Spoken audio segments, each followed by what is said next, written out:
Well, thanks for joining us. No, it's great, I love the images of your orange gear. That was fantastic. Yeah, we've been using the orange amps for a couple of years now, and I mean, really, orange was pretty much the sound of Wishbone from really early on. I think Wishbone were one of the earliest bands to take orange amps out. Yeah, probably. I think Wishbone and Fleetwood Mac, I think, were the first two bands. And actually, some of the older orange amps that we use are actually those original amps that Wishbone used in the 70s, which is really cool. Wow. So yeah, we have one of those each on stage, and we have a new is it RockerVerb 100? Yes. Yeah, that's the RockerVerb 50 I've got behind me. Right. So. Great amps, and yeah, and then 4 cabinets each. The 4 2B12s, is that right? That's it, yeah, 2x12. Yeah. It must be an awesome sound. And how do those older orange amps compare to the newer RockerVerbs when you're sort of in that sort of environment where you're on stage and the sound and everything? Well, to be honest, most of the time I only run the old orange mat amp. The great thing with those amps is, especially for us being 2 lead guitars playing together, they stay clean. You know, we drive them with pedals, but the kind of fidelity of them is amazing. You can hit the low notes and you can feel and hear every note, you know. Yeah, that's kind of what they were known, as well as the amazing mid-range that they have. Yeah, but yeah, we really get on with them. You know, we went from Fender amps before the orange with 10-inch speakers. Yeah, in a couple of those each, and then we went to the bigger orange rig, and it's really is the sound of the band, I think. Yeah, there's something just rock and roll about, you know. And it looks cool. It looks cool, and I've had a few other amps as well. I've dabbled with Marshalls. I had a Fender Twin briefly and stuff like that, and I just couldn't get on with it. So I shipped them back, got myself a RockerVerb 50. I plug it in. I know what I'm getting, you know, and the controls on it are very not basic. Well, they are basic, aren't they? But yeah, it's very simplistic to use, isn't it? That's right. Yeah, it's just the is it the 2-channel, the RockerVerb, right? That's right. Yeah. Yeah. So the older ones that we use mainly live, it's just a single channel master volume, I think. Yeah. So we just run it clean. I never get the volume on mine over 2. You know? Really? Yeah. Wow. It's loud, and we use the kind of plexiglass screens in front so we don't deafen the audience. Incredible. But yeah, it's just a great sounding amp. And Orange as a company are really, really great guys. Have really helped us out a lot with the cabinets, especially, and the support that we get. It's amazing. I know when I've messaged them, they've been very helpful, you know, getting back really quickly and helping out. Yeah, the support is absolutely superb. But I think this conversation is going to be quite interesting because you and I share so many things similar in sort of like our musical tastes, our artists. I mean, Knopfler, Clapton, Stevie Ray Vaughan, Robert Cray, Peter Green. These are all sort of artists that I, you know, grew up on and loved and tried to imitate. Well, the classics out of the classics that they've all got their own sound. That's probably what did it, you know. But yeah, especially Mark Knopfler, for me, that was the one. As a kid, I was fascinated, you know. I had to have the red Strat. In fact, I still have. But yeah, for me, really, it was Mark Knopfler. I was obsessed with Dire Straits as a 10-year-old. Me too. You know, I was probably the freaky kid at school. All my mates were into whatever, Guns N' Roses. I was Dire Straits and Wishbone Ash from being a kid, you know. That's same here. I was, definitely the kind of the odd one out. You know, everybody was liking Guns N' Roses. I'm into Guns N' Roses now. Do you know what I mean? So, same, yeah. You know, but I think it was the Mandella concert, wasn't it, when Dire Straits were playing and Clapton came on, and they were two together, and I was something like 15, 16 years old. Yeah. And to see my 2 guitar heroes come out on the same stage, I was like, wow. I was just I mean, which other band brings Eric Clapton out to play rhythm guitar for a set, you know? Absolutely. So that was what, 88? It's something like that. Yeah. And I can remember, you know, it was the days of the old VHS and stuff like that, and they had a slow button, and when it had the camera had a close up on Mark Knopfler's guitar in his hand, his left hand, and I'd slow it down to try and you know, find out what he was doing. And of course, there's so many bits of, you know, YouTube clips and things like that available now, isn't there, where you can learn and note for note, can't you? Yeah. I think it was probably, for me, Live Aid was probably the first time I saw Dire Straits. I was thinking the Nelson Mandela concert, but then I realized it was a Red Stripe was playing, and that's a different gig. So probably Live Aid. But I remember my dad setting up all the cassette recorders and everything, because it was broadcast on the radio as well. Yeah, so we were recording it on VHS and on cassette at the same time. Yeah, back in the days, absolutely. So you've been friends with Andy Powell for quite some time, I understand.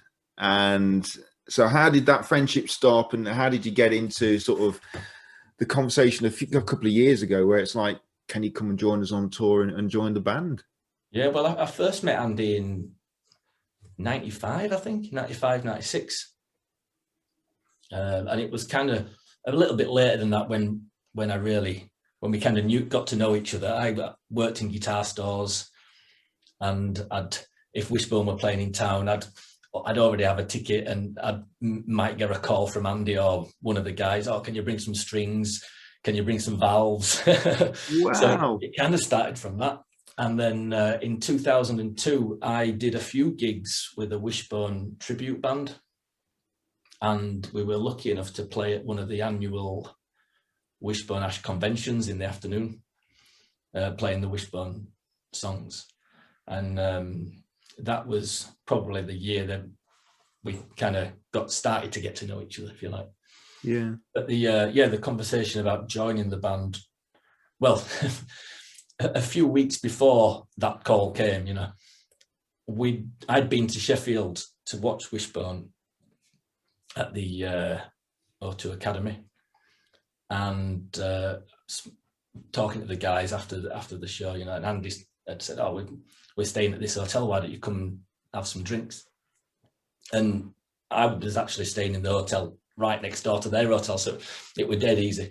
So we had a rather good night in the bar, shall we say, more than a couple of drinks. And we're only maybe 3 weeks after that, then the call just came, and I was actually sat in my local pub at the time. I went outside, took the call, came back in, and celebrated with a pint, you know. Yeah. Excellent. That's one call. That'd be something else. That's for sure. So, I mean, it must be very different to your past. I know you played in, well, you just said, you know, you played in a Wishbone Ash tribute and stuff like that, but to be playing alongside Andy Powell and playing those songs, it must be very different to your past band experiences. And how does it feel being a fan and just playing there and in front of crowds and around the globe? Yeah, I mean, it's amazing, you know. It's I mean, the band I was in before was a covers band, but a really busy band, so the amount of work wasn't really an issue. In fact, in a way it's easier with Wishbone because we go out on tour. We do like maybe a month-long tour, 1 day off a week. But yeah, I mean, the first time walking out on stage with Wishbone was amazing, really, and it was a rather large gig. It was a Sweden Rock Festival, right, in front of thousands. And we'd only got together actually a couple of days previous to the gig. We first got together and played together for the first time, I think 2 days before the gig. Yeah, we had a couple of days in a studio in London, just went through the set over and over, went and did the gig, and incredible. Yeah, amazing. I take it you probably knew a lot of the songs already, have been a fan for quite some time. I did, yeah. I've been playing, certainly the classics I've been playing since I was like 11 years old, you know, or learning since I was 11 years old. It's almost like, you know, you kind of studied the music, and it's a weird thing because I love the music so much as well.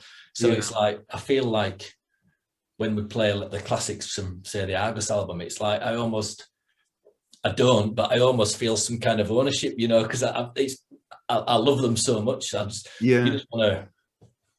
When I first joined the band, I said to Andy, I'd really like to not imitate the solos, but try and nail as many of the parts that the fans or I would expect to hear. Yeah. You know, rather than improvising every solo. I'd like that, try and play it in the vein of, you know, I'll start the same way, finish the solo the way the album did, maybe, and a few of the key licks within there. And I think the fans really enjoy that because it's memories, you know. It is, and I think audiences and crowds, they expect, you know, certain licks, certain riffs, and I mean, going back to Mark Knopfler, you know, and you know, playing Sultans of Swing.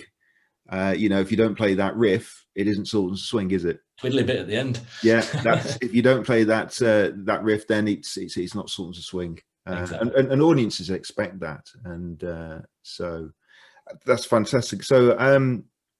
So you've contributed to some of the Wishbone Ash recordings as well, and the songwriting. And how does that go?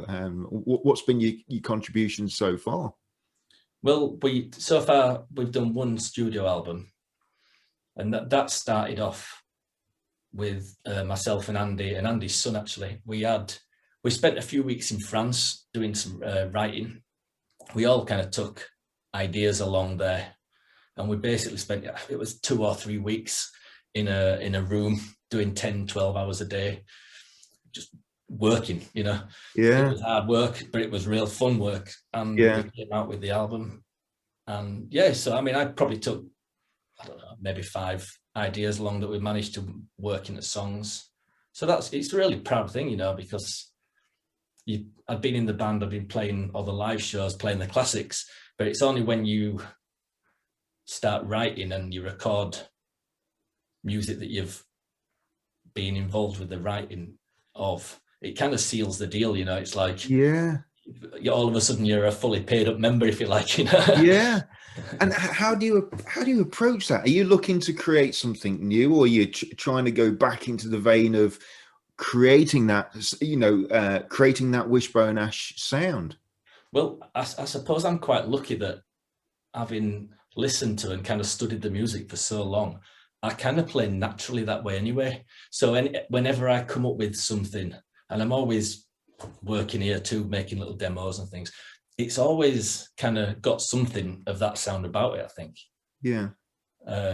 So yeah, like for instance, the first track on the new album, We Stand As One, it's just a kind of riff that goes round and around and around, but it's really Wishbone sounding, I think. Yeah. And very much along the lines of some of the Argus songs, you know, from 70. Yeah. So, great album. Yeah, absolutely great album. So with you being sort of friends with Andy for some time, and obviously you're on stage and you're doing sort of harmonies and things like that, how do you feel you sort of like complement each other as guitarists? Well, I think we work really well together. Yeah. But I would. I do, yeah. Yeah, I mean, we have different sounds. I suppose Andy has his sound, which is probably a little bit cleaner than mine. Yeah. But yeah, we kind of feed off each other. You know, there'll be points in the set where we'll just jam, and there'll be no kind of fixed length. We'll just jam, and as long as it feels good. Yeah. And you know, we'll kind of we just have fun, really. But yeah, I'd say. You've got to compliment. We've got to back off when each other's playing. That's a big thing, you know. And we're always trying to play cleaner, if that makes sense, which the orange amps are really great for. Yeah. Both of us playing lead together at the same time. If you try and do that with too much drive, and it's just going to sound like a mess, you know. So you've got to be really careful about your tone. Forever using the volume control on the guitar. I use a volume pedal as well. Yeah. And it's all about backing off, really, and knowing when to back off, knowing when it's your turn. That's the thing. That's right. Yeah. And somebody asked me the other day about because obviously I use my pedals, my orange and stuff like that, and you sort of the RockerVerbs and noted to be quite gainy amps, but my tone's quite clean, and the stuff I'm playing is